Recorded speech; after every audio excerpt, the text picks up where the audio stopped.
யாழில் அம்பலமான மிகப்பெரிய மோசடி, போலீசாரின் ஒருவருட முயற்சியால் பிடிபட்ட புத்தளம் வாசி. தமிழர் பகுதியில் மிளகாய் தோட்டத்தில் கொலை செய்யப்பட்ட நபர். நாட்டில் கொட்டி தீர்க்கப் போகும் கனமழை, விடுக்கப்பட்டுள்ள கடும் எச்சரிக்கை. நடுக்கடலில் இயந்திரமின்றி தத்தளித்த இந்திய படகு, காத்தான்குடி மீனவர்களின் அதிரடி செயல். போலி வங்கி இணையதளத்தை தயாரித்து லட்சக்கணக்கில் மோசடி. கனடாவில் எரிசக்தி விலைகள் உயர்வால் அதிகரித்த பணவீக்கம். யாழ்ப்பாணத்தில் சுமார் 160 பரப்பு காணியை மோசடி செய்த சம்பவத்துடன் தொடர்புடையவருக்கு உதவிய குற்றச்சாட்டில் ஒருவருடைய தேடுதலின் பின்னர் புத்தளத்தைச் சேர்ந்த ஒருவர் போலீசாரால் கைது செய்யப்பட்டுள்ளார். யாழ்ப்பாணம் வண்ணார்பண்ணை பகுதியில் சுமார் 160 பரப்பு காணியை போலி உறுதிப்பத்திரங்கள் மூலம் மோசடி செய்த சம்பவம் தொடர்பாக போலீசார் தீவிர விசாரணைகளை முன்னெடுத்து வருகின்றனர். இந்த மோசடி சம்பவத்துடன் தொடர்புடைய பிரதான குற்றவாளிக்கு உதவியதாக அடையாளம் காணப்பட்ட புத்தளம் பகுதியைச் சேர்ந்த நபர் ஒருவரை கைது செய்ய கடந்த ஒரு வருட காலமாக போலீசார் முயற்சிகளை மேற்கொண்டு வந்தனர். இந்நிலையில் குறித்த நபர் யாழ்ப்பாணம் கஸ்தூரியார் வீதி பகுதியில் நடமாடுவதாக போலீஸ் புலனாய்வு பிரிவினருக்கு ரகசிய தகவல் கிடைத்தது.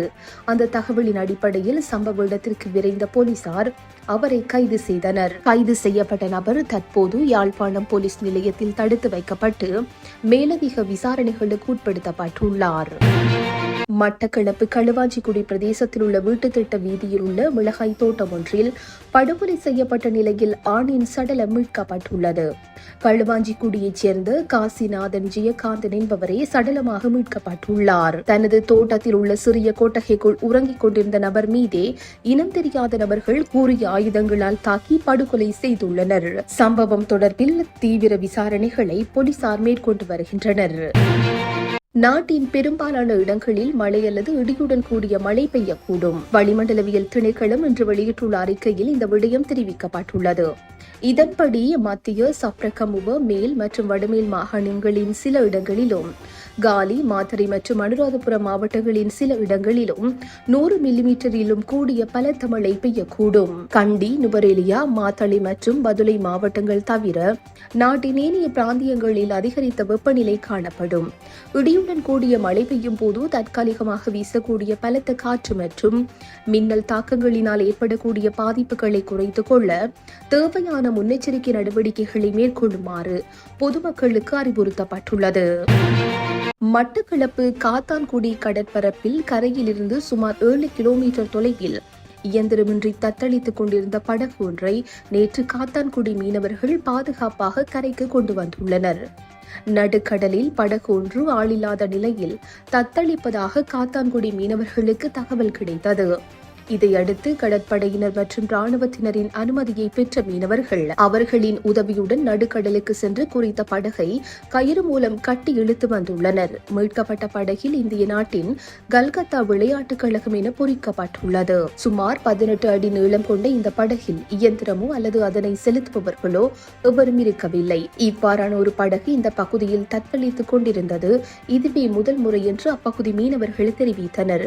மீட்கப்பட்ட படகு தற்போது ராணுவ மற்றும் கடற்படையினரிடம் ஒப்படைக்கப்பட்டுள்ளதாக மீனவர்கள் தெரிவித்தனர். இந்த சம்பவம் குறித்து காத்தான்குடி போலீசார் மேலதிக விசாரணைகளை முன்னெடுத்து வருகின்றனர். தனியார் வங்கியொன்றின் அதிகாரப்பூர்வ இணையதளத்தை போன்று போலி இணையதளத்தை உருவாக்கி பெருந்தொகையான பணத்தை மோசடி செய்தமை தொடர்பில் சந்தேக நபர் ஒருவர் கைது செய்யப்பட்டுள்ளார். கணினி குற்ற விசாரணை வடமேல் மாகாண பிரிவுக்கு கிடைத்த முறைப்பாட்டின் அடிப்படையில் விசாரணைகள் ஆரம்பிக்கப்பட்ட நிலையில் நேற்று குறித்த சந்தேக நபர் கைது செய்யப்பட்டு வாரியபொல போலீஸ் நிலையத்தில் ஒப்படைக்கப்பட்டுள்ளார். மீனுவாங்கொடை பகுதியைச் சேர்ந்த 22 வயதுடைய இளைஞர் ஒருவரே இவ்வாறு கைது செய்யப்பட்டுள்ளார். சந்தேக நபர் இன்று குருநாகல் நீதவான் நீதிமன்றத்தில் ஆஜர்படுத்தப்பட உள்ளதுடன் கணினி குற்ற விசாரணை பிரிவின் வடமேல் மாகாண பிரிவு மேலதிக விசாரணைகளை மேற்கொண்டு வருகிறது. பிப்ரவரி மாதத்துடன் ஒப்பிடுகையில் கடந்த மாதம் கனடாவில் எரிசக்தி விலைகள் 21.2% உயர்ந்துள்ளன. அதே நேரத்தில் நுகர்வோர் விலைகள் 0.9% அதிகரித்துள்ளன என்று கனடா புள்ளியியல் துறை திங்களன்று அறிவித்தது. மத்திய கிழக்கில் ஏற்பட்ட மோதலின் விளைவாக ஏற்பட்ட விநியோக பற்றாக்குறையால் பெட்ரோல் விலையில் இதுவரை இல்லாத மிகப்பெரிய விலை உயர்வு ஏற்பட்டுள்ளது என்று திங்களன்று வெளியிடப்பட்ட ஒரு செய்திக்குறிப்பில் கூறப்பட்டுள்ளது. பிப்ரவரியில் 1.8 இருந்த நாட்டின் ஆண்டு பணவீக்க விகிதம் கடந்த மாதம் 2.4 உயர்ந்தது. பிப்ரவரியில் 9.3 குறைந்த பிறகு எரிசக்தி விலைகள் ஆண்டு அடிப்படையில் 3.9 அதிகரித்துள்ளன. பெட்ரோலை தவிர்த்து நுகர்வோர் விலை குறியீடு பிப்ரவரியுடன் ஒப்பிடும்போது மார்ச் மாதத்தில் மெதுவான வேகத்தில் உயர்ந்துள்ளது என்று அது மேலும் குறிப்பிட்டுள்ளது. இத்துடன் இன்றைய பிரதான செய்திகள் நிறைவு பெறுகின்றன.